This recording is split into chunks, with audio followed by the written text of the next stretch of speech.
Hey everyone, what's going on? Eli here from Deep Discounts Club. Today I'm bringing you a look at this home intelligent incubator for your eggs. As you can see, this is the user manual. Here is the incubator itself. I already got it powered up. The nice thing about this is it works for chicken, it works for duck, it works for goose, and it works for pigeon eggs. You could probably also use some other types of eggs like quail eggs, but they've got 4 settings for those, so you pretty much just set which type of eggs you want to put in there and fire it up, and it'll go ahead and run for months on end if you needed to until your eggs hatch. So as you can see right here, I got a water bottle, and this basically adds humidity to the incubator.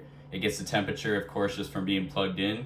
Has a heating element inside here, and as you can see, you just want to go ahead and twist this and you can access the inside.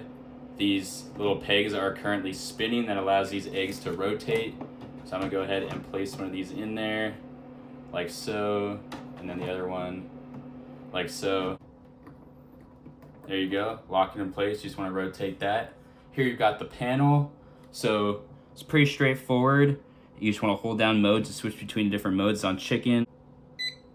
Now this is duck mode, goose mode, and then pigeon mode.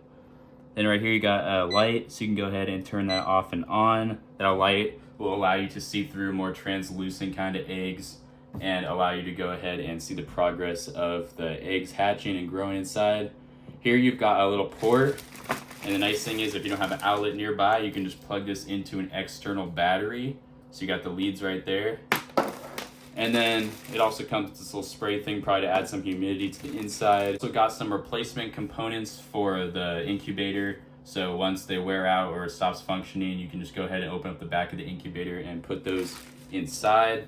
And a great feature of this is that it also has manual mode. So you can use these arrow controls here to go ahead and adjust the temperature, adjust the humidity, adjust the time frame as you wish. But the automatic modes work very nicely, and they allow you to not have to worry about any controls. Maybe you have a little experience with this. It goes ahead and it just gets the job done for you. So overall, I highly recommend this incubator. Thanks for watching.